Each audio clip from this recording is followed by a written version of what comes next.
Let's start with our prayers. Good evening. Warm welcome to all of you on this Sunday evening for this Gita Wisdom session. We are on 6th chapter, Dhyana Yoga, part 2. We'll be covering today, verses 24 to 47.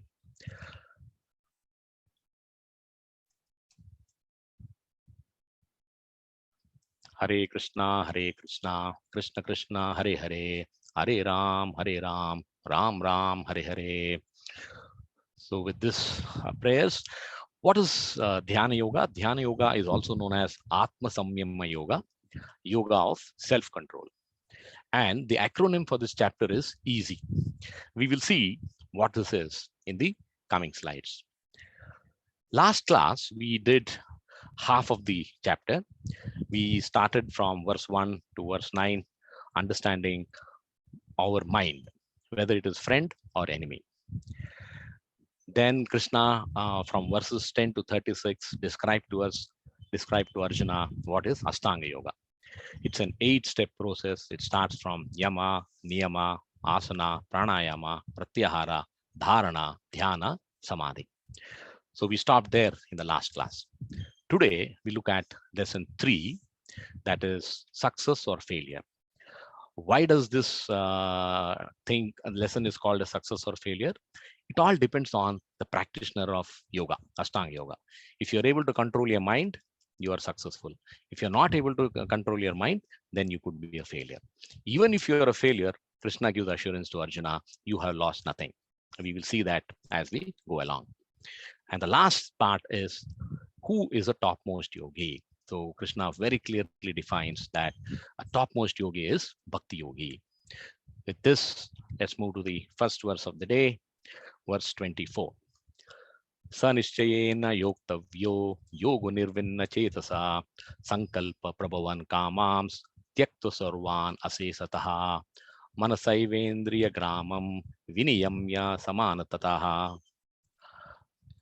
So Krishna continues telling us what is the method to attain Yoga Ruda stage, that is the advanced stage. So Ashtanga Yoga is, we are moving from sadhaka, practitioner, beginner to Siddha stage, Yoga Ruda stage. What is the translation? One should engage oneself in the practice of yoga with determination and faith,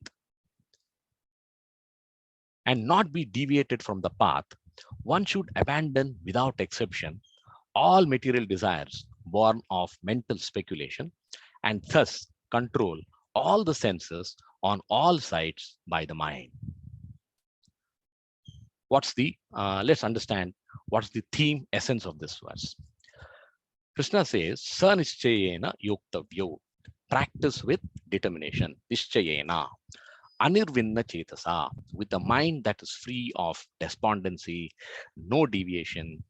And we must be aware and careful that the nature of the mind and the world around us is such that they will always take us off track. But we must bring us, the mind back under control. Sankalpa Prabhavan Kamams. What is Sankalpa? Is our decision. We must drop the pull of the mind to enjoy desires. Control your senses. Kamams is desires. Prabhavan is control the senses. Tyakta sarvan asesataha. That is, you will sarvan in this line. Sankalpa Prabhavan Kamams, control the senses. Tyaktva sarvan asesataha. Krishna is giving double emphasis. He says sarvan is drop all kinds of desires, and asesataha, he says nothing should be remaining. If you are able to reach that level of mind control, then manasendriya gramam. When you drop the sankalpa to enjoy desires, control your senses, then you will be able to control your mind. Viniyamya samanataha. Samanatataha. With mind and senses, you will be able to bring your mind under control. How do we understand this? So is it enough to have just determination? Is it enough to have nischayena? So there's a nice story which Srila Prabhupada describes in the purport. I'm sure most of us have heard this. This is the story of the small sparrow and the mighty ocean. So the sparrow lays eggs on the shores of the ocean, and it is a moment of weakness. It forgets that there are waves, and the waves can wash away the eggs. Unfortunately, the same happens. Sparrow is heartbroken. It goes back to the ocean, pleads, begs, and says, "Oh dear ocean, please give me back my eggs." The sparrow is innocent. What is gone is gone. It cannot be restored. But Sparrow is determined. Sparrow says, I am requesting you. I made one mistake. Pardon me. Give me back my eggs." The ocean says, "Sorry, it is not possible. What is gone is gone." Then the sparrow challenges the ocean, says, "If you do not give me back my eggs, what will I do? I will empty out the ocean and take back my eggs." Just imagine at the impossible level of determination that the sparrow had. In fact, Srila Prabhupada says that is the kind of determination we should have to control the overpowering nature of mind. And when the sparrow started taking one drop of water away and putting it aside, the ocean was looking at it and said, "Oh my God, the sparrow is so innocent. It doesn't know how mighty I am." At that time, Garuda, who is the vehicle of Krishna, looks at this and says, "I really pity the sparrow, but I must support this weak sparrow because the sparrow is following the path of dharma. It has requested the ocean to make an exception, but the ocean is completely blind to the request." So then the Garuda comes down to the material world and threatens the ocean. "If you do not give the eggs back, I will also join the sparrow in this effort to empty you." Then looking at Garuda, ocean gets worried and it says, "Okay, I will make an exception this time and return the eggs." What is the moral of the story? The moral of the story, what is this ocean? The ocean represents our desires, our material conditioning. It is so very difficult for us to control. And we are like a sparrow. We are trying to take away one drop of water and empty the ocean. That's what happens when we start our spiritual journey, when we start our spiritual life. But we must have the determination like the sparrow, because when you're determined to travel the path of spirituality, the Lord helps you. That's what Garuda did. It came to help the sparrow. Similarly, the Lord sends us a guru, a spiritual master, who can help us get reasonable control of our desires and start the journey of spiritual pursuit. This is the essence of this work. So what are the 3, 4 key points for mind control or to be in the advanced stage of yoga, Ashtanga yoga, is drop the sankalpa, drop the resolve to enjoy, drop the karma, drop the desires, gain ability to prevent the mind to go out through the senses.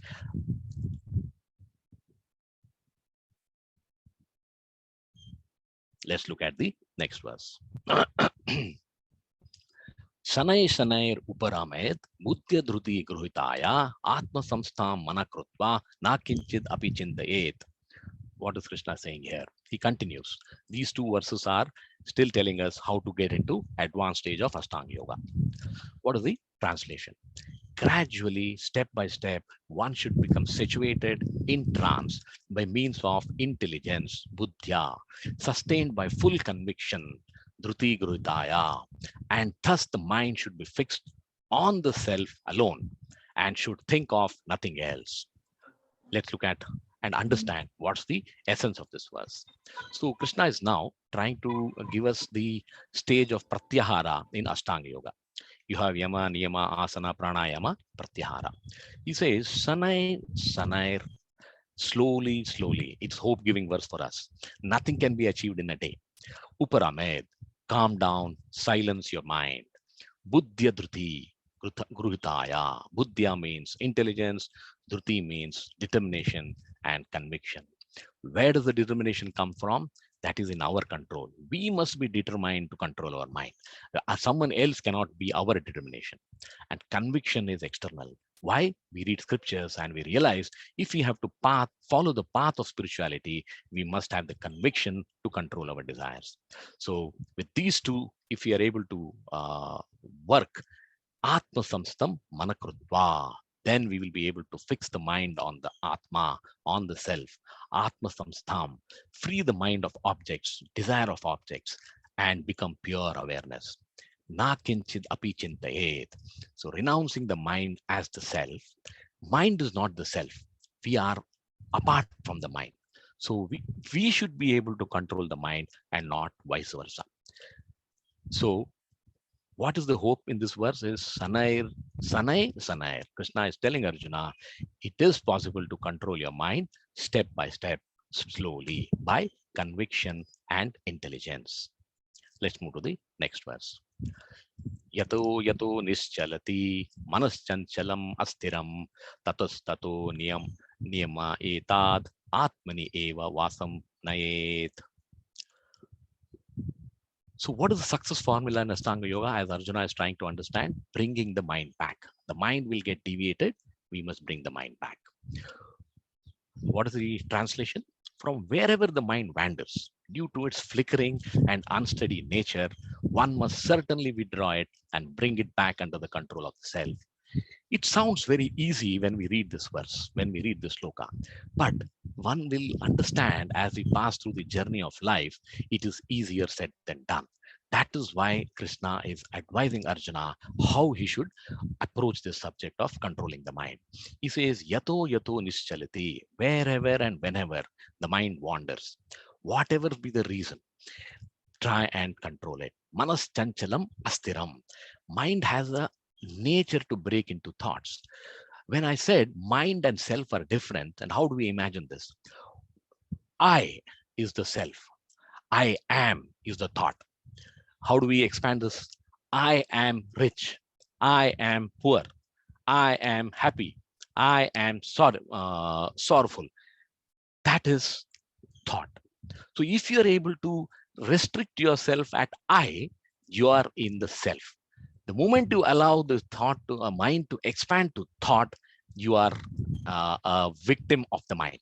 The mind is under control, and you are under its regime. You will do what the mind says.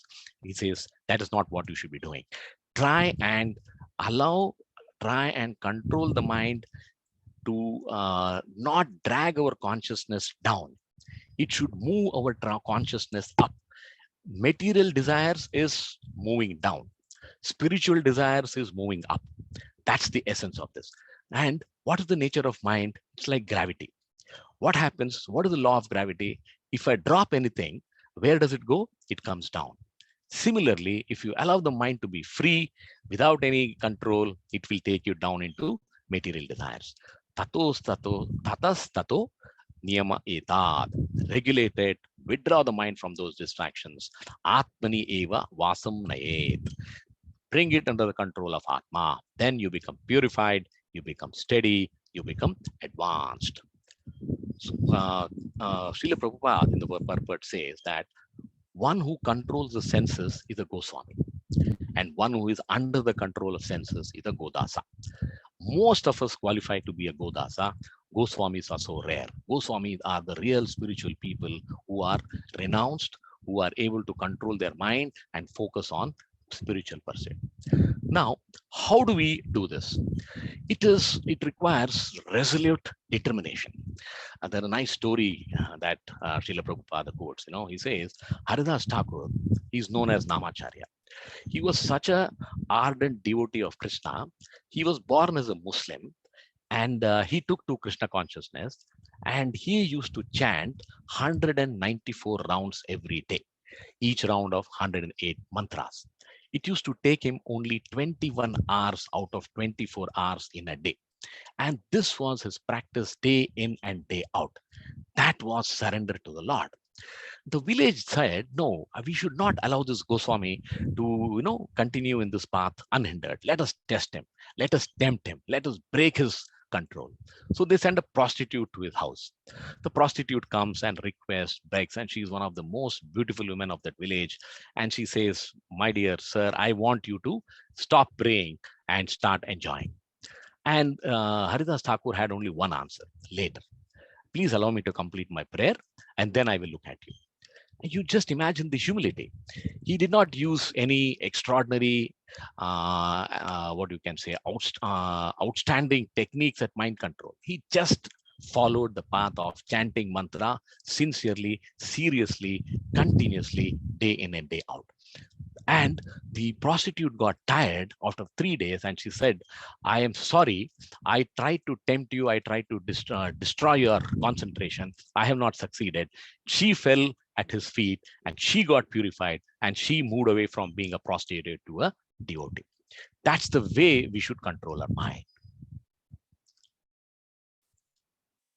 Let's look at the next verse. Very important verse. Prasanta manasam hi enam yoginam sukhamuttamam upaiti shantarajasam brahma bhutam akalmasham. So we are now moving towards, in Astanga Yoga, you have gradual stages of realization. So the next two verses are realizing Brahman. What's the translation? The yogis whose mind is fixed on me verily attains the highest perfection of transcendental happiness. He is beyond the mode of passion, Shantarajasam. He realizes his qualitative identity with the Supreme, and thus he is freed from all reactions to the past deeds. Brahma Bhutam Akalmasham. Prashanta. Santa is peaceful. Prashanta is deeply peaceful. Every thought in the mind has stopped. Mind is quiet. We had studied in the last class that there are 5 stages of mind control: Shipta, Muda, Vikshipta, Ekagra, Niruddha. And this is the stage when the mind is at the Niruddha stage. Manasam I Enam. We feel our mind is restless. We want peace of mind, but it is filled with agitating emotions, agitating thoughts, which makes us restless. Why?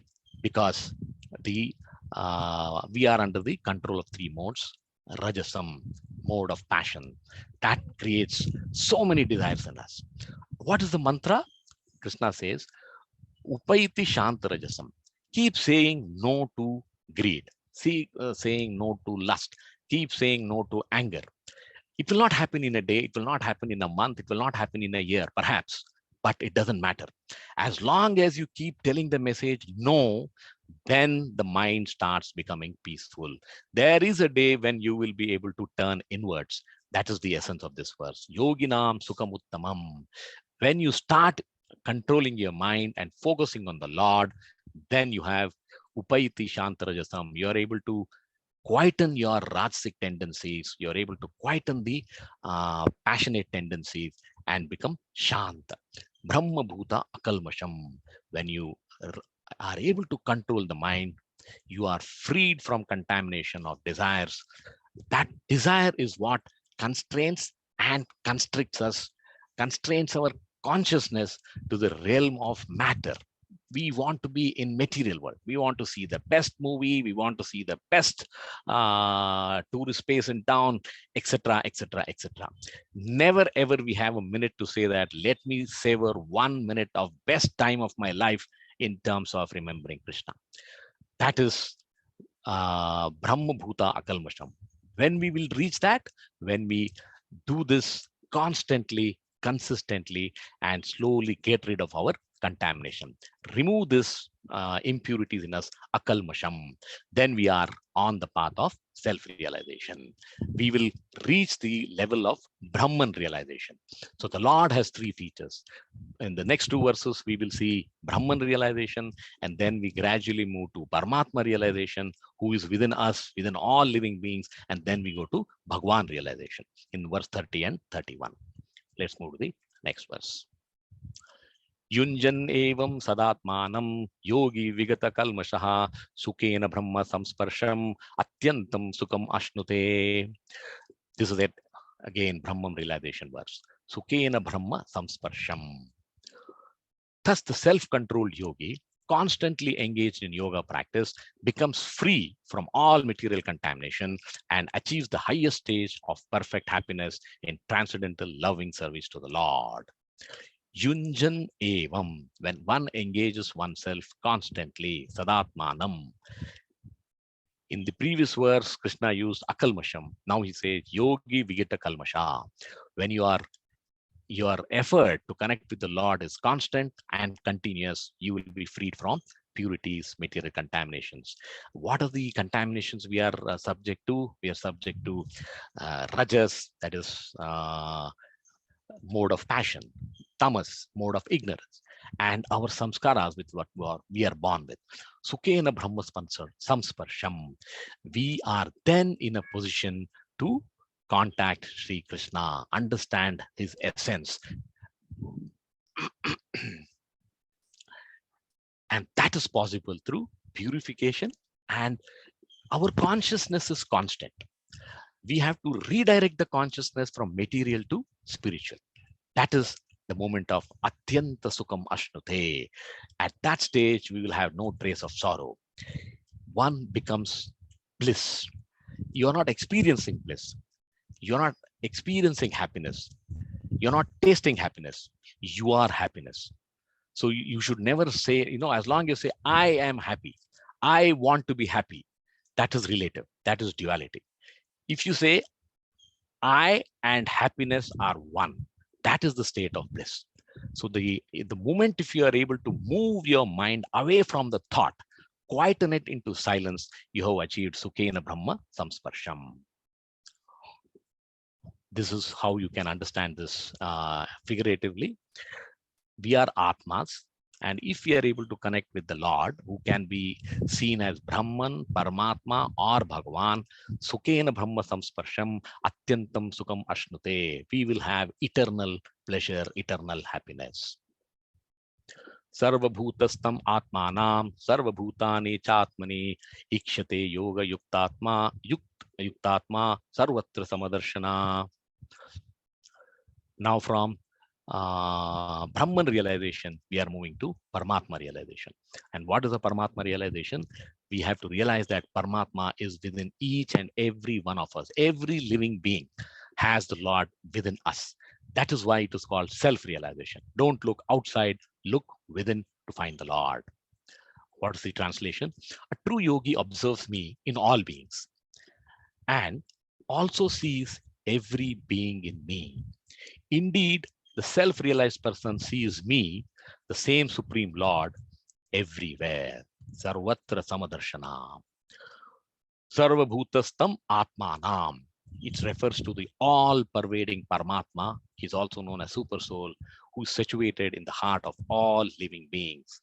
Sarvabhutani Chatmani. So it is Krishna who is saying that I am situated in all living beings, irrespective of whether it's a bird, an insect, or a human being. The Lord is present in all living beings.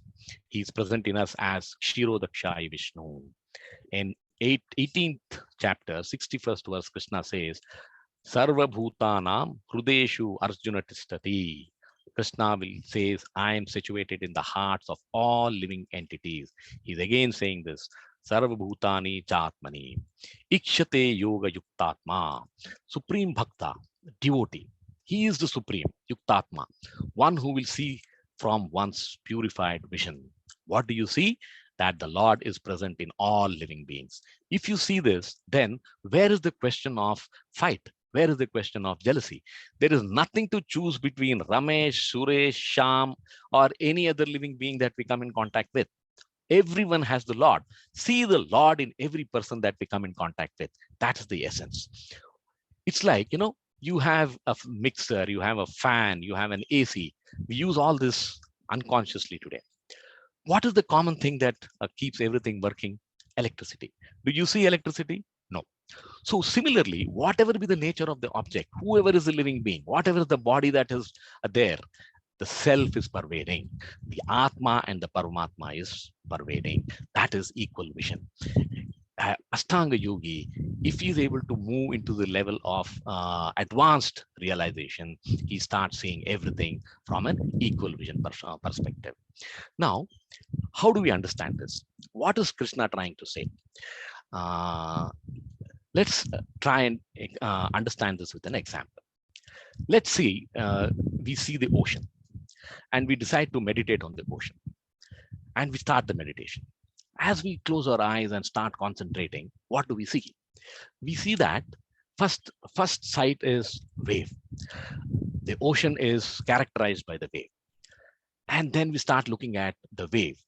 Give a few minutes, you start looking at and understanding what this wave is. Then we see in our mind that the wave is One is a big wave, one is a small wave. So there are different types of wave that we are able to realize internally when we start meditating. We continue our meditation. What do we see? We expand our vision. That is what is the power of Astanga Yoga, your dhyana and dharana. We realize that all waves, no matter big or small, where they exist in the ocean. And we continue the meditation. The ocean is infinitely larger than the waves put together. That is again our internal realization. If you look at the ocean in the material consciousness, we are not in a position to appreciate any of these facts. The moment we start meditating, we will start realizing this. This is self-realization. And we further meditate, we realize, can the wave exist without the ocean? No. Wave and the ocean are inherent part of each other. The waves rest in the ocean and the ocean is in the waves. That is what Krishna is saying. I am present in everyone and everyone is present in me. This is equal vision. Lord is present inside everything and everything is inside him. So with this example, you can understand what Krishna says by Sarvatra Samadarshana. We must get that realization. We must understand by reading scriptures what is Krishna trying to say if we have to progress on the spiritual path. Next verse. Yomam pashyati sarvatra sarvam chamai pashyati tashyaham na pranashyami sachame na pranashyati. So now we have moved to verse 30. You can see the title has changed. We started with Brahman realization, we moved to Paramatma realization, and now we are in Bhagwan realization. Now you may say, how do you know that this is Brahman realization? So whenever in Gita you come across Mam, Krishna is talking to us as the Supreme Lord. That is how you can say that, yes, it is the Bhagwan realization that Krishna is telling Arjuna. And the next two verses, you will find Mam in the shloka. What's the translation? For one who sees me everywhere and sees everything in me, I am never lost, nor is he ever lost me. He's now talking to us directly as Ishvara, Krishna. Yomam pashyati sarvatra, one who sees me everywhere. Sarvam chamai pashyati, and sees everything in me. It's a further reinforcement of what we saw in the last verse. Tasyaham means such a person, such a yogi. Pranashyami, I am never lost for such a person. Sachamena pranashyati, and that person is not lost for me either. So Krishna says, he uses the word pranashyati a few times. In the chapter 2, second chapter in 2.63, he had said, Buddhi nashat pranashyati. In the coming chapter, 9th chapter, in the 31st verse, he says, Kauntehi pratijanati name bhakta pranashyati. My devotee will never perish. So pranashyati is a very, very strong reassurance from Krishna to Arjuna. Now, Srila Prabhupada answers the question. Many a times we say, please tell us, oh Prabhupada, how do we see Krishna everywhere? It is not possible. We are not that kind of enhanced devotees, esteemed devotees that, we have that serious purpose. So Prabhupada says, just look at an example of a mother. What does a mother do? Maybe the mother is not with the child all the time. She may have come out. Has she stopped loving the child? No. How does she love the child? If she looks at a pair of toys, she says, wow, this is the kind of toys that my child loves. If she sees a child talking, she says, this is how my child talks. So anything and everything that she observes, she connects it back to the child. That's what we must be doing. Whatever we observe in this world, we should connect it back to the Lord. We see a beautiful flower. We say, wow, what is the power of creation? Such a beautiful power is created by the mercy of the Lord. Let's take this flower and offer it to the Lord. So that is how we are connecting to the Lord and getting into the position where we are moving away from worshiping to service of the Lord. That is the most important essence. The purest form of devotees in this world are gopis. And why a gopi is outstanding? Why is she so difficult to emulate? None of us can even think of it, because a gopi lived in Vrindavan. Krishna moved out of Vrindavan at a very young age. He moved to Dwaraka, but the gopi never lost hope. They always believed that Krishna is within them. They lived uh, tens of years without seeing Krishna, but they always used to remember Krishna every living moment. Even Krishna was not able to understand how can a person be so surrendered in terms of loving me selflessly. They had nothing to ask Krishna. There was nothing that Krishna gave them, anything more than what he had given us or anyone else in Vrindavan. But the gopis' love for Krishna was selfless. That is what we should try to learn from this verse. Let's move to the next. Sarvabhuta sthitam yo mam. Once again, you are saying mam. So Krishna is directly telling about himself to Arjuna. Bhajati ekatvam astitha. Sarvata vartamano api. Sayogi mai vartate. Worship me as one. That's the essence of self-realization. See the Lord in everyone, see everyone in the Lord, and worship him as one. Such a yogi who engages in the worshipful service of the super soul, that is Paramatma, knowing that I, the Lord, Mam, and the super soul, Paramatma, who is within all of us, are one, remains always in me in all circumstances. What a powerful message. He says, first and foremost, you understand that the Paramatma that is existing in you, that is the Paramatma realization, and Mam, Krishna are one and the same. That is self-realization. You're not think it is not that we have to memorize a huge E is equal to mc squared theory of relativity equation to understand what Krishna is saying. Krishna is saying, please realize that I am in you and I am the Lord. A part of me exists within you. And a yogi, if he reaches the stage of advancement, he is able to realize this. So what is the theme? Realize Krishna is the origin of Paramatma. It is Krishna who is present in us as Paramatma. The yogi realizes this and worships and serves him, always remains in him in all circumstances. His faith, his belief is unshakable. Whatever happens, he will never move away from his belief that Paramatma and Krishna are within me, they are one. That's the reason why we should respect all living entities by honoring, because it's like if you insult another living being, you are insulting the Lord. And this is what Krishna is confirming in this verse. He says, Sarva Bhuta Stitam Yo Mam.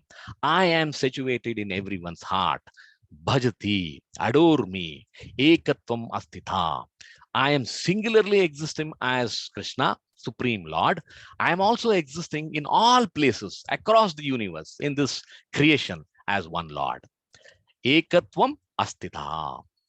Sarvata Vartamano Api, in all situations, such a yogi who realizes this, Yogi Mai Vartate, is situated in me. So that is the essence of self-realization. Krishna, the Supreme Lord, is present in me as Paramatma. They are one and the same, is self-realization. You don't have to search for Krishna anywhere. Let's look at now from this progressive stages of realization. Now Arjuna is moving to the level of telling Krishna in the next few verses, I think practice of Astanga Yoga is difficult. Let's see why. Imagine Arjuna is a pure devotee. He is the world's best archer. You cannot be the best archer if you don't know how to control your mind. Because what is to be the best in any faculty, in any chosen field, what is required is focus, determination. And if Arjuna is telling Krishna that, oh, Astanga Yoga is difficult, we must try to understand and learn what is that Arjuna is asking Krishna, because therein lies the solution for all our problems. If we are able to follow the advice of Krishna, we can unlock, we can solve the problems, challenges that we face internally as each jiva to follow Paramatma. Atma paumena sarvatra tamam pashyati yo Arjuna sukham vayadi avadhukam sayogi paramomataha. One who sees all beings equally is the perfect yogi. Now Krishna is trying to tell Arjuna how you should look at becoming a perfect yogi. Even though you say that it is difficult, let me see what is the way out of this puzzle. He says he is the perfect yogi who, by comparison to his own self, sees the true equality of all beings in both their happiness and distress, O Arjuna. So now Krishna is giving a qualitative description of how you should have that equal vision. Let's see what he says. So far, as we come to what is the action of an yogi, let's briefly recap what we said. In 29, we said, an yogi sees all the beings in the Atma. In 6.30, the yogi says all the beings are in Paramatma. In 6.31, Krishna says Paramatma and Krishna, Yomam Pashyati, they are all both one. And a yogi is one who is able to realize this. Now, in 6.32, he is giving the conclusion saying that see all living beings equally. It is like do unto others what you want others to do to you. If you want to give someone something, give them what you would have used. That is the law of equanimity. Atma Paumena, Atma means self. Aupamya means a standard. The standard is what you desire for yourself, what you see for yourself, what you seek for yourself must be the same for others. You can't say, I want more, he has to get less. That is not Atma Paumena. You should have that standard. Apply it equally. Sarvatra, in all living beings. Samam Pashyati Yo Arjuna. One who sees all living beings are like himself. There is nothing to choose between us as jivas. It is just that we have a different body, we have a different family, different circumstance, and hence we have become Ramesh, we have become Sham, we have become Ravi. But essence, we are all jivas. It's like the wave in the ocean. The wave is in the ocean and the ocean is in the wave. Sukham vayadi vadukam. Look at, maybe there are people who are in happiness. Enjoy their happiness, thinking that you are also going to be in that position. Imagine they are in distress. Say that, okay, fine, I will support them because distress can come my way too. So that is the law of equal vision. That is the yogi whom I consider to be the best, who is able to treat others with equal vision. Sa yogi paramo mataha. That is my opinion, O Arjuna. Now, to understand what Krishna says, let's look at a small story. This is the story of the saint and the scorpion. So one of the saints goes one day to the river to take bath. And just about as he enters the water, he sees a scorpion struggling for survival in the water. So he takes the scorpion out of the water and wants to leave it outside. He's just about to do it when the scorpion, true to its tail, true to its style, stings the hand of the saint. And the saint is in pain and he throws the scorpion back in the water. And after the pain is past, he says, oh, what a scorpion. And then he looks at the scorpion and again takes compassion at it. It is still struggling because it cannot live in water. He again lends his hand, takes the scorpion out. The scorpion again stings him. So this continues. And then a passerby who's watching this, he says, oh, holy saint, why are you wasting time? Why are you trying to take the scorpion out? It's a vicious, poisonous insect. It will never change its nature.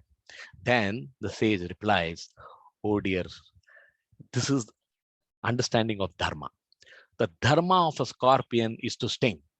But the dharma of me as a servitor of Krishna is to save. So neither will the scorpions change its dharma, nor will I change my dharma. So that is equal vision. Do not look at the scorpion with vengeance, with hate, because it stings you. The purpose and the desire and the design of the scorpion is to sting you. So we must, now you have a choice. Either you take the scorpion out of the water in such a way that it doesn't sting you. That is being smart. Do not allow the scorpion to stay in your hand for so long that it stings you. That's the way out. But trying to pass a judgment that all scorpions are bad is not going to help us to move in the path of yoga. What is a yoga? It could be bhakti yoga, it could be gnana yoga, it could be Astanga yoga, Dhyana yoga.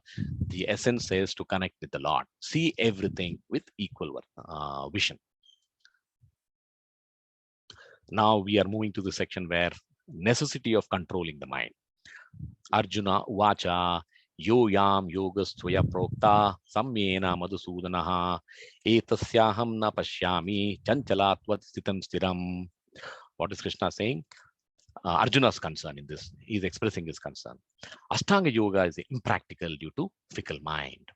What's the translation? Arjuna said, "Oh Madhusudana." This is the first time he's calling him Madhusudana. There is a nice story why Krishna is known as Madhusudana. We will see that. The system of yoga, which you have summarized, appears impractical and unendurable to me. For the mind is restless and unsteady. Chanchalatvat stitam stiram. So what is Arjuna's question? He says, Yo mom, you, yeah, this has been spoken by you, O Lord. You have explained it in such detail, the necessity for mind control, how to control the mind. Yogas Tvaya Prokta. Yes, you have described this in detail, and you also made me understand that this is based on samyena, equal vision, oneness of perception. Treat the scorpion also with respect. O Madhusudana, you have destroyed the demon Madhu. That's why he got the name Madhusudana. It's a very interesting story. Madhu and Kaitava were two demons who stole the Vedas from Brahma, because Brahma is the owner of the Vedas. And then Brahma rushed to ask help from Vishnu, and then Vishnu took the form of Haigriva and killed Madhu and recovered the Vedas. And that's why he's called Madhusudana. Very interesting to see why Arjuna is calling him as Madhusudana. Etasyaham na pashyami. I can't see like that. He is very clear. Just imagine the transparency with which Krishna and Arjuna are having this conversation. He says, Eta asyaham na pashyami. I can't see everyone equally. Now Arjuna is expressing submission. He says, Oh Lord, whatever you say is well understood. Whatever you say is true. That is my submission, but I also have a reservation. I cannot accept that all are equal. I cannot see in my mind Yudhishthira and Duryodhana, Karna and Bhima as equal. It is impractical. Now let's see what Krishna has to reply.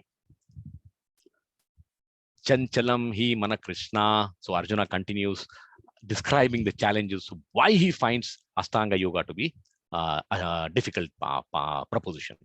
Pramati bhalavad drudam tasyaham nigraham manye vayor eva sudushkuram. He is again describing why it is impractical due to the fickle mind. What is the translation? For the mind is restless, turbulent, obstinate, and very strong, O Krishna. And to subdue it, I think, is more difficult than controlling the wind. Vayor eva sudushkaram. Arjuna describes 4 types of challenges to control the mind. First is chanchalam, restless, fickle, just like a child. Can you control the child? Can you tell the child, don't do this, and will it listen to you? No way. The child will do what it wants. Pramati, wild, agitating, rebellious. It's like, when a person gets angry, you're almost mad. Nothing is in your control. Pramati, that's the nature of the mind. It's like, when you're in the mood of Pramati, it's like trying to tame a wild horse. Is it easy? No way. Balavat, third characteristic. It's strong, stubborn, powerful. It is so ferocious. It is irresistible. When the mind says, I want you to do this, when you're hungry, you have to eat. That's it. You have nothing else that you can do. That is the power of the mind. Drudam, obstinate. In a positive sense, it is determination. In a negative sense, it is obstinate. Why did Ravana suffer death? Because he was obstinate. He did not listen to anyone's advice. He said that I have stolen Sita and I will retain Mother Sita, even if it means to get killed. That's the nature of mind. Ravana was acting under the impulse of his mind. Tasyaham nigraham manye. It is very difficult, impossible, oh Lord, to control it. Vayor eva sudushkaram. I can control a cyclone. I can control a hurricane with all the weapons that I have in my armory, but I have no weapon to stop my mind. Mind is impossible to control. Dushkuram. The answer to this Krishna gives in the 8th chapter. Let's not go into it now. We'll wait for 8.114 going forward. Let's look at, so if I were to summarize, what are the 4 difficult characteristics or what are the challenges to control the mind as Arjuna describes? Chanchala, childlike restlessness. Pramati, mad, agitating. Balavat, strong. Dhrudam, obstinate. I'm sure from the slide you can recognize what Krishna is going to say. Practice makes one perfect. 6.35. Sri Bhagavan Vacha. So now Krishna is answering Arjuna a clear answer to what you should do to control the mind. Asamshayam mahabhavo mano durnigraham chalam abhyasena tu kaunteya vairagyena cha grhyate. Mind control is a must, and I also will tell you how you should control your mind. Lord Krishna said, "O mighty armed son of Kunti, Mahabahu, it is undoubtedly very difficult to curb the restless mind, but it is possible by suitable practice and by detachment. Practice makes one perfect." When he says Asamshayam Mahabahu, I agree with you. It is undoubtedly difficult to control the mind. Mano Durnigram Jalam. It is very difficult to control the mind because it is restless. He gives 2-pronged formula or approach. What is that? He says, Abhyasena, discipline, practice. Vairagena, dispassion. He says, if you are able to adopt discipline, if you are able to adapt dispassion, then you will be able to control your mind. Srila Prabhupada in the purport says, when you practice, you develop, particularly, with determination to be connected to the Lord, be connected to Krishna. If you practice abhyasena, you develop parishanubhava, spiritual satisfaction. So when we feel hungry, we eat. So we should feel hungry to connect with the Lord, to get into a yoga practice. And when you feel hungry, what you do? You eat. So when you want to connect with the Lord, what you do? You practice one of the paths of yoga.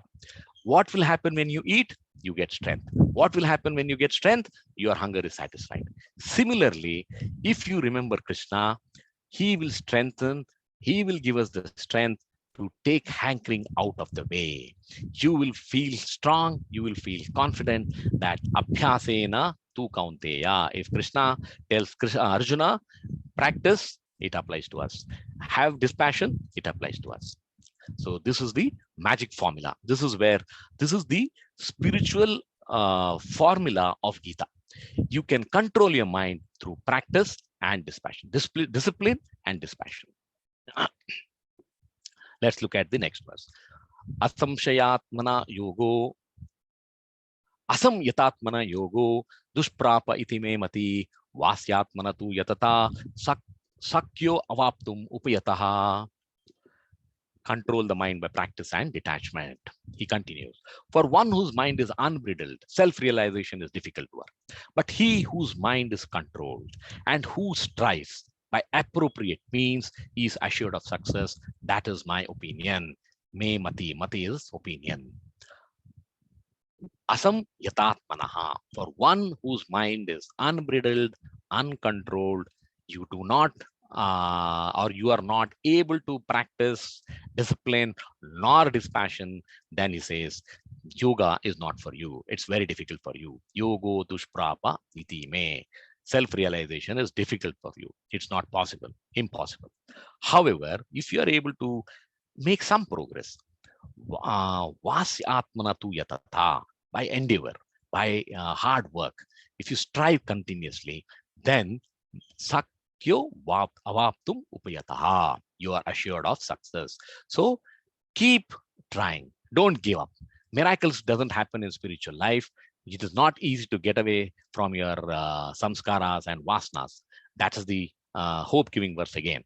Keep trying, and slowly you will be able to change yourself. Now it's like milk. Can I make milk into curds without yeast?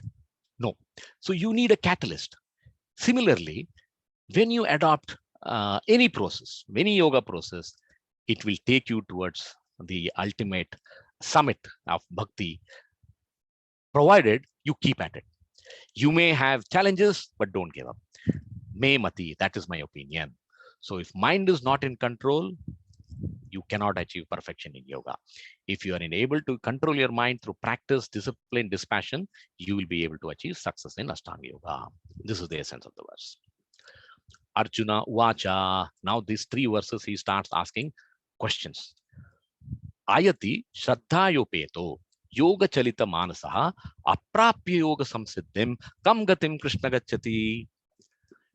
He says, okay, fine, I understand. We are practicing Astanga Yoga. Now, please tell me what happens if my mind gets deviated. Success or failure. That's why it's called success or failure. That's lesson 3. Arjuna said, oh Krishna, what is the destination of the unsuccessful transcendentalist who in the beginning takes to the process of self-realization with faith, but who later desists due to worldly mindedness and thus does not attain perfection in mysticism? So Krishna says, Shraddhayopeto, Shraddhayopeto, one who has Shraddha, Shama, Dama, Uparama, Viveka, Vairagya, Abhyasa, all that is required for spiritual pursuit. You should engage with Shraddha in this process. Ayati, I understand. If you are unsuccessful for whatever reason, you are not put in sufficient effort. It's like, we want to make the best dal or the best sambar, but we forgot adding the right proportion of salt. What did we end up with? A sambar which doesn't taste good. Similarly, fine, Ayati, you made an effort, but it is not good enough. What happens? Yoga Chalita Manasaha. Yes, I understand your mind is deviated. It has pulled you off from the path of yoga. Aprapya yoga samsiddhim. You do not achieve samsiddhi. You do not achieve perfection. Kam gatim Krishna gacchati. What will be the destination of such a person? A straightforward, open question. Let's see what Krishna's answer is. Kachin no bhaya vibrastas, chinnabhram ivanashyati, apratisto mahabaho, vimudo brahmanapatihi. The enquiry of Arjuna continues. What if I don't succeed in controlling my mind? What if I do not complete the process of Ashtanga Yoga to reach liberation? What is the translation? O mighty Krishna, does not such a man who is bewildered from the path of transcendence fall away from both spiritual and material success and perish like a riven cloud with no position in any sphere? So it's like, when you are part of the cloud, you are part of the group. Now, I try to achieve Astanga Yoga, I try to achieve Mukti, I don't succeed, then I become like a riven cloud. I am vulnerable to get destroyed. This is his question. It's like, a very layman's way of understanding this question Arjuna is asking. What will happen to me? Dobhi ka kutta na ghar ka na ghat ka. Neither I am successful materially, nor I am successful spiritually. Kachinna, does he not? He has strong enthusiasm to succeed, but still I'm asking you this question. Maybe he gets deviated. No bhaya vibrastas means you are fallen from both the paths. I'm not able to succeed in the path of your action, that is for material, and in the spiritual path of yoga. And my mind is deviated. So I'm unsuccessful from both the sides. What do I do? Apratishta, without support. Vimudo Brahmanapatihi. So you are on the path of Brahman. You want to reach Brahman, but I am not able to reach. You Vimudha, you are deluded from that path. Will I, Nashyati, get ruined? Eva, like Chinna Brahm, a scattered cloud, a riven cloud. So Arjuna is giving an example to Arjuna saying that, please tell me, will I be destroyed? It's not a theoretical abstract question. For any serious student of yoga, any yoga, this is applicable, this is relevant. Etan me samshayam Krishna chetum arhasi asesataha tvad anya samshaya asyasya chetana hi upapadyate. The inquiry continues. He's so eager to understand and make sure that I have understood both the pitfalls, pros and cons of either doing it successfully or not doing it successfully. This is my doubt, O Krishna, Samshayam Krishna, and I ask you to dispel it completely. But for you, no one is to be found who can destroy this doubt. Chetum arhasi. Etan me samshayam Krishna. This is my doubt. I'm really having this concern in my mind. Please clarify this doubt. Chetam arhasi ase sataha. Chetam is, will I stand out because I have not succeeded in doing whatever you said for Astanga Yoga? Will I get destroyed like a riven cloud? Arhasi, I request you, ase sataha, completely remove this doubt. I don't want to have even an iota of doubt in my mind. Now, Arjuna is also saying, can someone else answer this question? No. You are the Supreme Lord. I want you to answer this.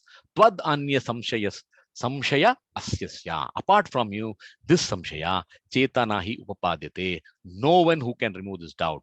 You are the only person who can remove it. So I beg you to remove it. So this is the last question. So 37, 38, 39. 3 verses dedicated to this question. What happens to the unsuccessful yogi? Let's now look at the answers.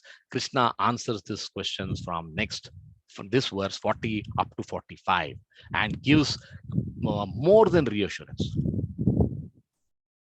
to Arjuna that you don't have to fear. Sri Bhagavan Vacha Partha Naiviha Namutra Vinashastasya Vidyate Nahi Kalyana Krut Kasched Durgatim Tadagachati. He says no misfortune. He's assuring. The Supreme Personality of Godhead said, son of Prutha, O Partha, a transcendentalist, a yogi, engaged in auspicious activities, does not meet with destruction. Vinashastasya vidyate, either in this world or in the spiritual world. One who does good, my friend, is never overcome by evil. So you can't get a better reassurance than coming from Supreme Lord than this verse. He says, O Partha, he's addressing him very, very intimately. O Partha, Naive. Naive means neither here, neither in this world, nor in this next birth. Iha, here, Mutra, in this world, Na Mutra, in the next world.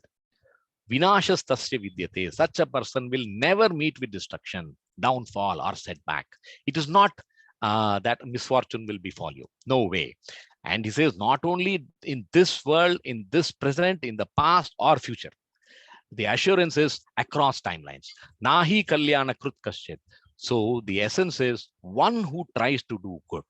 Yoga is the path of pious pursuit, spiritual pursuit.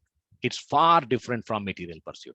So once you engage in that, whatever be your stage of success, once you are trying to work auspiciously for others, because you want others also to achieve liberation, you will never ever face a defeat, difficulty, or unsuccessfulness. Durgatim tatagachati. That person will never meet defeat, will never get inauspicious results. Tata means, oh friend. Again, an intimate form of address. This shows the extreme mercy that Krishna as a guru has towards his disciple Arjuna. So now the next 4 verses also gives Arjuna the confidence and the conviction that, well, if I were to follow Ashtanga Yoga, I am in no way going to suffer. All my efforts are rewarded in more than necessary. 2 plus 2 is not 4 in spiritual world. 2 plus 2 can be 22. That's the essence of learning. And this is another very, very interesting verse. And it gives us an answer to most of the things that we see in this world. And ask why. Prapya punya krutam lokam usitva shaswati samaha suchinam shrimatam gehe yoga brasto abhijayate. Now, Krishna is telling, if an unsuccessful yogi, after a very short practice of time, deviates, moves away, what happens to him? And so Krishna is giving that answer to Arjuna. Don't worry. Even if you practice it for a short period of time, again, a hope-giving verse. Do it for as little time as possible in your lifetime. That's also useful. That also is beneficial. The unsuccessful yogi, after many, many years of enjoyment on the planets of the pious living entities, is born into a family of righteous people or into a family of rich aristocracy. This is the answer to the puzzle that we see. Why do some people take up spirituality without effort? A kid starts reading Bhagwadgita effortlessly, whereas many of us struggle throughout our lives even to read one page of Gita. Why? The answer is in this verse. Prapya Prunya Krutan Lokan. The unsuccessful yogis are divided into two classes. He says, you are falling after a very short progress, or you're falling after a long practice of yoga. I will give you the destination of both of them. So in this case, it's a short practice. What happens to him? He says he goes to Krutam Lokan. And Krutam Lokan, which is the Krutam Lokan, is the abode of pious people, heavenly planets. Mahaha, Janaha, Tapaha, Brahma, Satyaloka. These are all the heavenly planets to which, even after doing it for a short period of time, your destination is that. Nothing to lose. Usitva Shashwata Samaha. He will dwell there for a long time because the lifespan of a heavenly planet citizen is far, far higher than what you have on the material world in this Bhuloka. And why is that? Because he had this desire. Why did he get deviated? Because he had desires. So Krishna says, I will allow you to go to the heavenly planets, away from this miserable material world, and you exhaust all your desires in the heavenly planets. And then you have to come back because you're not worked for liberation, mukti or moksha. Suchinam Srimatam Gehe. Gehe means you are born in the house. So you complete your desires in the heavenly planets and you come back home, where you will come back into the home of Suchinam. Suchinam means pure-hearted, spiritual family. You are blessed with samskara. It is a favorable situation, circumstance for further spiritual attempt, spiritual effort. Or you are born in a Srimatam family, wealthy family. Why is that one person is born as an Ambani or a Tata or a Birla, and most of us are not? Because of past pious credit. They had done something. So they had, at the time of death, they had said, oh, Krishna, please bless me with opulence. So Krishna says, this is what you want. This is what I will give. And they are born in this wealthy families. And yoga brasto abhijayate. So one who has fallen from the path of self-realization, even after doing a little work, he has been benefited by either being born in a Suchinam family or being born in a Srimatam family. What is the beauty of both these families is that in a pious family, you don't have to be taught what is yoga, how to connect with the Lord. You are already born with that understanding. So you start running from day one. And Srimatam family, he does not have to struggle for day-to-day existence. Now the choice is his. What does he do with his wealth? Either he spends his wealth away in enjoying, or he uses that wealth to get into spiritual progress. Let's look at the next verse. Athava yoginam eva kule bhavati dhimatam etadi dhurlabataram loke janma yat idrisham. Now he's giving the other answer. What happens after a long practice if somebody falls? Or if unsuccessful after long practice of yoga, he takes his birth in a family of transcendentalist yogis who are surely great in wisdom. Certainly such a birth is rare in this world. So now Krishna says, yoginam eva, those who are yogis, yes, they have atha, alternatively, who are not able to complete their effort for various reasons. What happens to them? Kule bhavati dhimatam. They are born in the Dhimatam family, Dhimatam yogi family. Dhi means intelligence. Dhimatam means those who are endowed with intelligence. Take the examples of Sant Gnaneshwar. He was a great saint in Maharashtra. He was born to Father Vittalapant. They were four siblings: Nivruttinath, Sopandev, Muktava Bhai, Gnaneshwar. All became famous. Can any of us become Sant Gnaneshwar? No way, because we have not done that pious credits in our past lives. Etadi Dhurlabataram. Dhurlabha means they are very, very advanced devotees. There is one Sant Gnaneshwar in 100 years or more. Krishna is pointing out that it's a good fortune they're born in such families.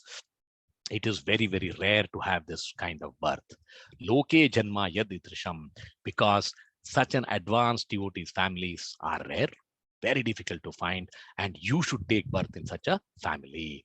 So if you are an unsuccessful yogi, after a long practice, even then you are not your effort is not lost. Your rewards are preserved from one life to another life. Tatra tam buddhi samyogam labhathe paurvadhekam yatate cha tato bhuya samsiddhau kurunandana. Now he's talking about how does this person who is born in this family revives his divine consciousness? How does he create that natural attraction to progress on spiritual path? On taking such a birth, he revives the divine consciousness of his previous life. Watch these words.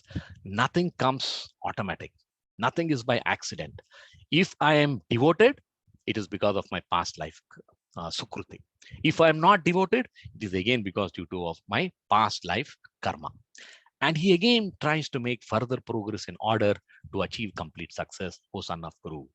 The essence is spiritual inclination is the credit that carries over from the past life, past many, many lives. It's not that just the last life.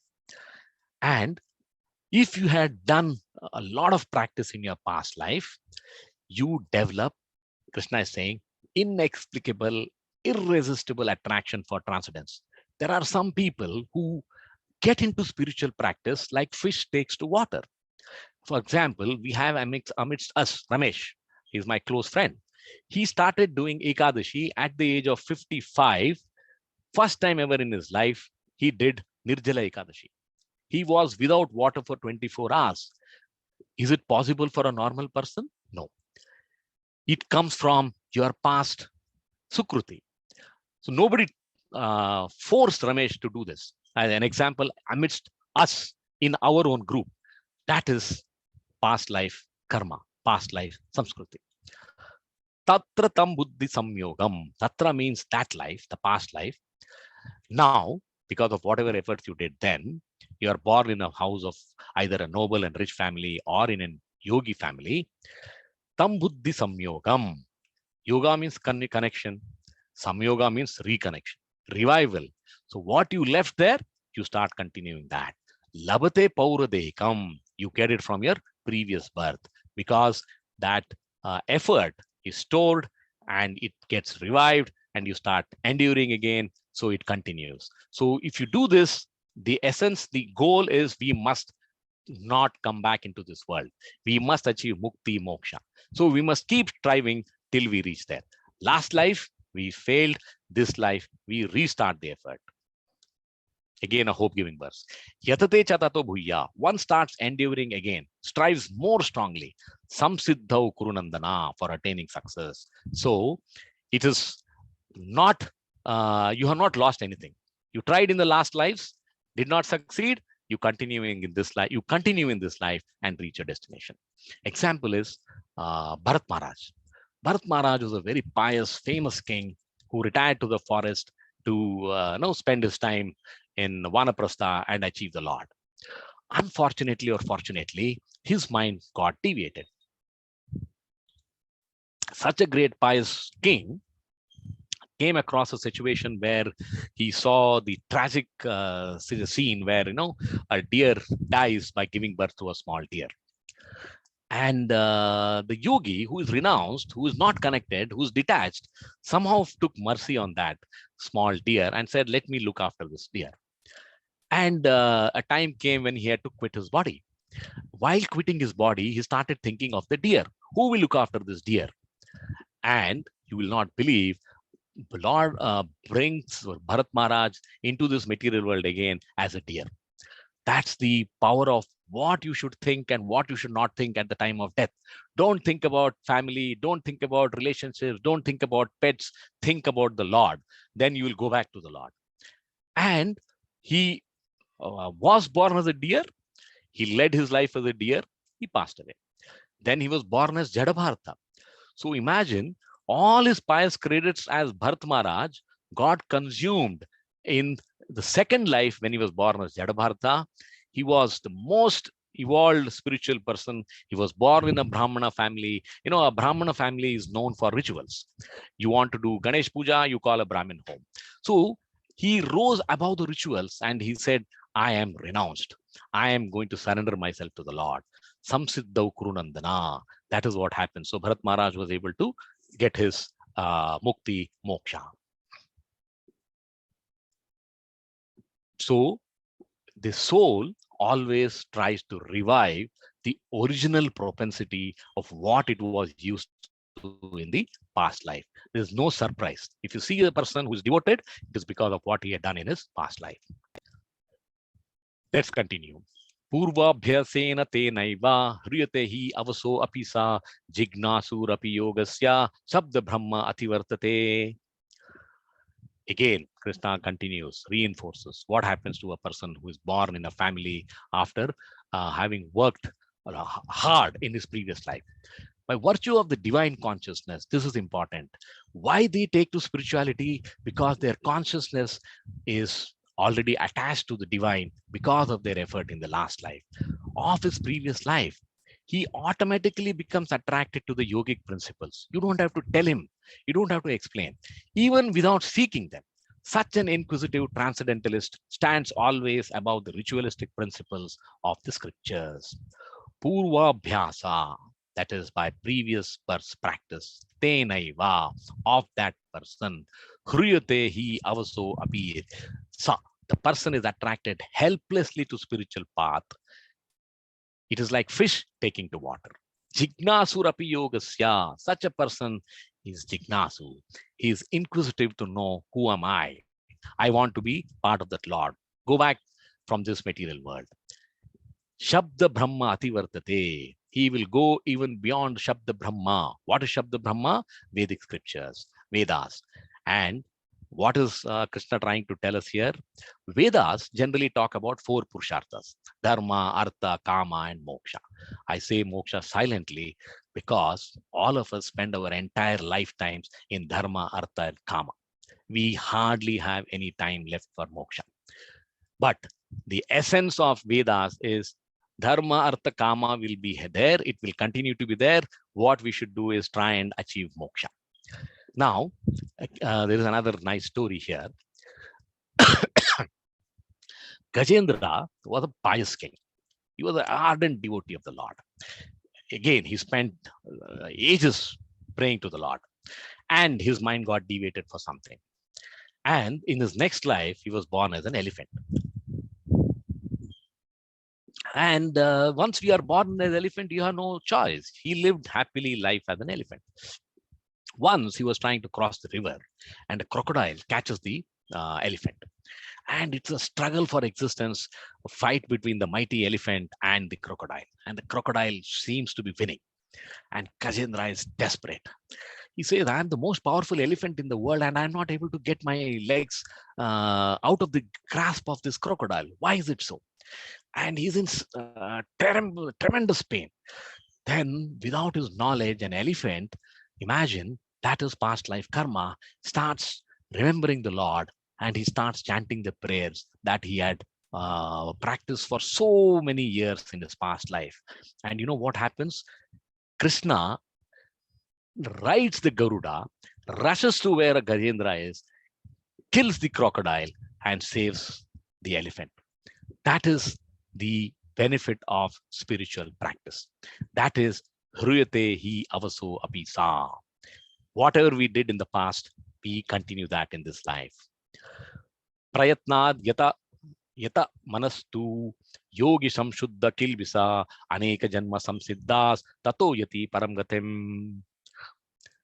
You will definitely attain perfection. May not be in this life, but in the nearby lifetimes, if you continue looking at praying to the Lord, serving the Lord. What is the translation?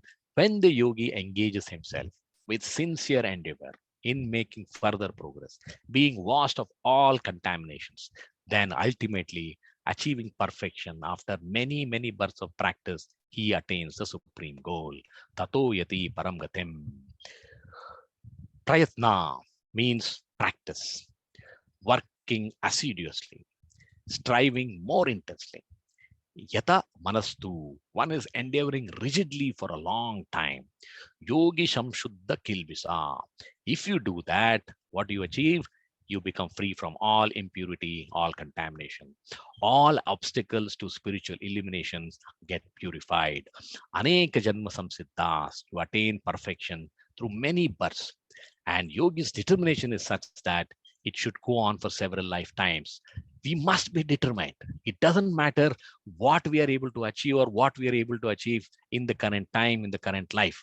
But what is important is our effort. Do not give up. Continue. Tato yati param gatim. Then one will attain perfection. Krishna is giving firm assurance to Arjuna.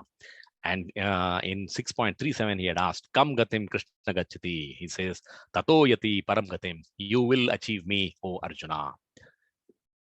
So continue on the path of yoga. You choose. You want Ashtanga, you want Bhakti, you want Dhyana, you want Karma. Choice is yours. But try to connect with the Lord. This is a wonderful verse which gives us in a glance what is the hierarchy of yoga practices. Tapasvibhyo adhiko yogi, ghanibhyo api mato dikha, karmibhyas chadiko yogi, tasmad yogi bhavarjuna. Now, he gives us the hierarchy. A yogi is greater than the ascetic, greater than the empiricist, and greater than the fruity worker. Therefore, O Arjuna, in all circumstances, be a yogi. This is the yoga ladder that Krishna is describing. He says, Tapasvi, man who performs austerities. Is he going to achieve me? Yes. But is he the ultimate? No. A person who pursues Gnana Yoga is a superior person to Tapasvi. Further, a person who engages in Ashtanga Yoga is better than a Gnana Yoga and a Tapasvi. A person who engages in Bhakti Yoga is superior to an Ashtanga Yogi, a Gnana Yogi, or a Tapasvi. That is the essence of this verse. Most important, powerful verses of Gita. 6.47. This is the lesson 4. Who is the topmost yogi? He showed us the yoga ladder, but he did not answer who is the topmost yogi. So now he's going to answer that. Yoginam api sarvesham madgatinantar atmana shraddhavan bhajate yo mam same yuktatamo mataha. This is my opinion. A bhakti yogi who serves Krishna is the best of all yogis. He says, and of all the yogis, the one with great faith who always abides in me, thinks of me within himself, madgatinantaratmana, and renders transcendental loving service to me. He is the most intimately united with me in yoga and is the highest of all. That is my opinion. Yoginam api sarvesham. One who engages in yogi, among all kinds of yogi, the one who is a bhakti yogi is most dear to me. And who is a yogi who is engaged in the practice of yoga? We are in Dhyana Yoga, so one who practices Dhyana Yoga, Ashtanga Yoga is a yogi. Such a person, and what distinguishes him? He is control of his desires. His mind is controlled. He sees everything with Sarvatra Samadarshana. He is a yogi. What does he do? Madgatinantar atmanaha. Madgate abides in me, thinks of me always, makes me the gati, makes me the goal, makes me the objective.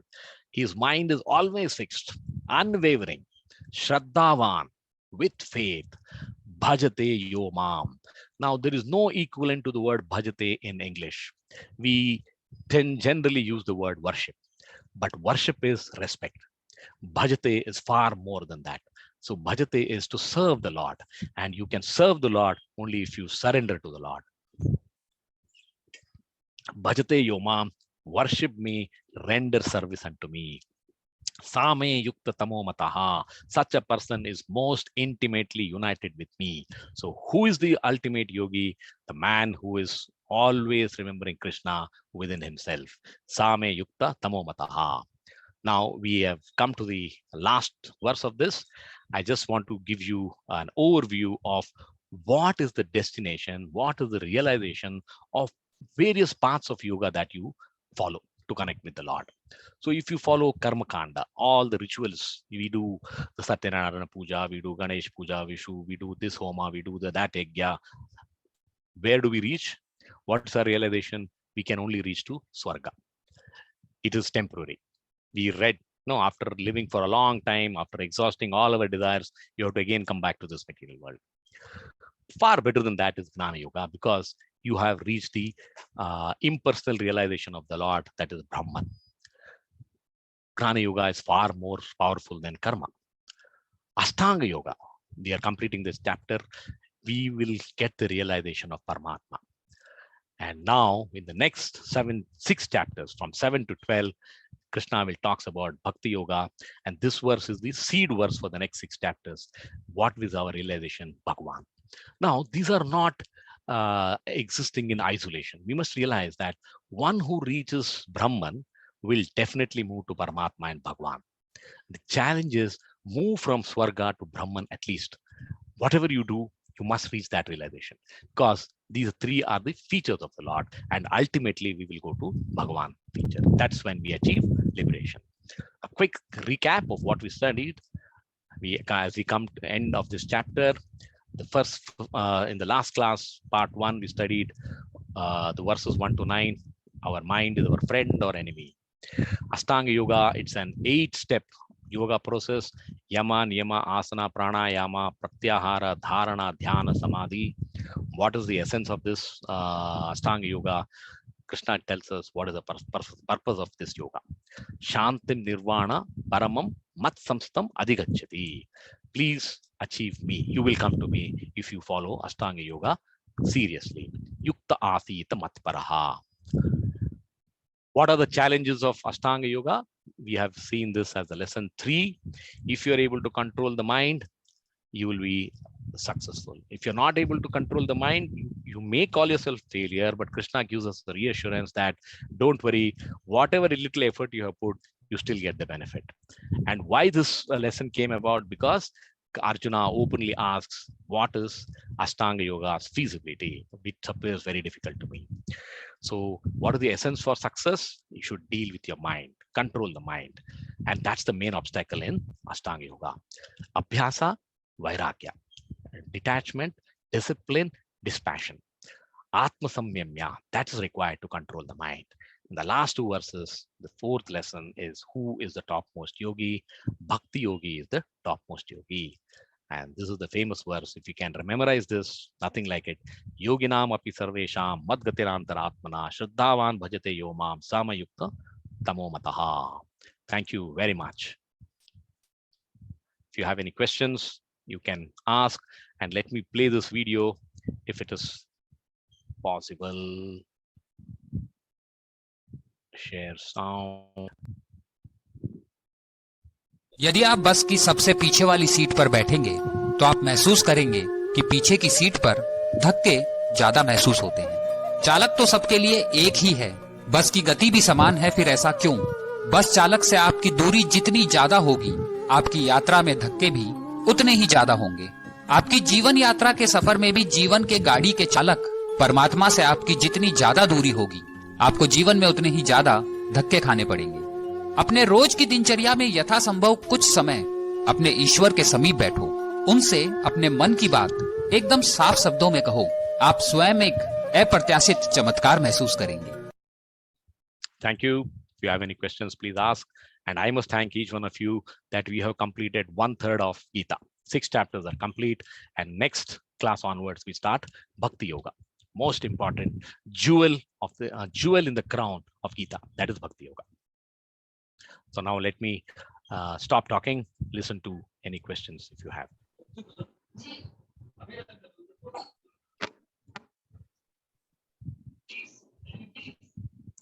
No question. Actually, just again well explained things with good relevant examples which can always be remembered. So thanks for that. Thank you, Surajji. Thank you very much.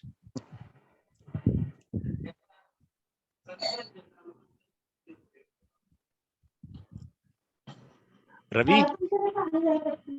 Thank you, Shyam. I already put it across on the chat. I saw the chat. No, in one of the conversations we were discussing this, why some kids take to bhakti effortlessly. And I had told you that the answer to that is in this session. So I hope you have picked up that. Yes, and like Suresh mentioned, the examples and the stories around the shlokas and connections makes it a little more easier to remember. You are an expert, but for some of us to remember, it helps by connecting to those stories, which one may have heard in the past. Correct. And that's why I found this on the WhatsApp, of the last movie or the video clip that you saw. Yeah. It says, try to sit close to the driver, don't sit in the back seat of the bus. That was quite relevant, yeah. So we should try to go closer to the Lord within us rather than move away from him. And make little effort. One other feature that you gave in 6.41 to 47 was Arjuna's query that what if we are not fully successful? Exactly. And the response that Lord gave in saying that nothing is lost. You don't need to achieve the enlightenment completely, but the effort put in itself is of great benefit to an individual. So that itself is a confidence booster. Yes. And it will at least help us to, try and whatever level of spirituality we are in, it doesn't matter. We remember him for a minute or we remember him for 10 minutes. The essence is we must remember him. That's what I do when I go for my morning Lalwag walk and watch nature and feel good that Lord has created so many different things which are unique in nature. Yes. Very true. Say hi to Neha also. And Certainly. I saw Nihar was also joining in. I hope he's awake still. I hope so. He said, Papa, I'm going to join the class. So. Anyway, good. Thank you, Shyam, and thank you, Sneha, and hi, Nehar. Take care. And wish you all thank you very much. On the call the very best. Thank you and goodbye. Thank you, Ravi. Thank you very much. Bye. I'm so happy to see Manoj. I'm so happy to see Uncle. Hello. And I see Shyam Chandra Das yeah. also. Hare Krishna, Prabhuji. Hare Krishna. Hare Krishna, Shyam. So it is a reunion. So Nihar also in the background, what he's told me. Manoj, it's all family affair. I hope he's awake. With jet lag, I don't know how much of he. Could you hear me? But anyway, the effort of trying to log in itself is Sukruti.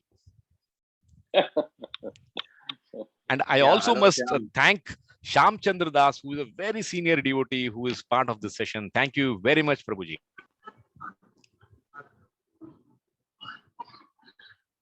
Yeah, hello, Shyam. Nice. Manoj here. Hi, Manoj. How are you? Are doing good. Thank you, and so happy to see you.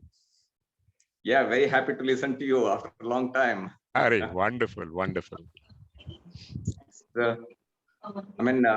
Are you at home at the moment? Or? Yeah, I'm at home. Okay. So all good, everyone? All well at home. All well at home. How about things at your side?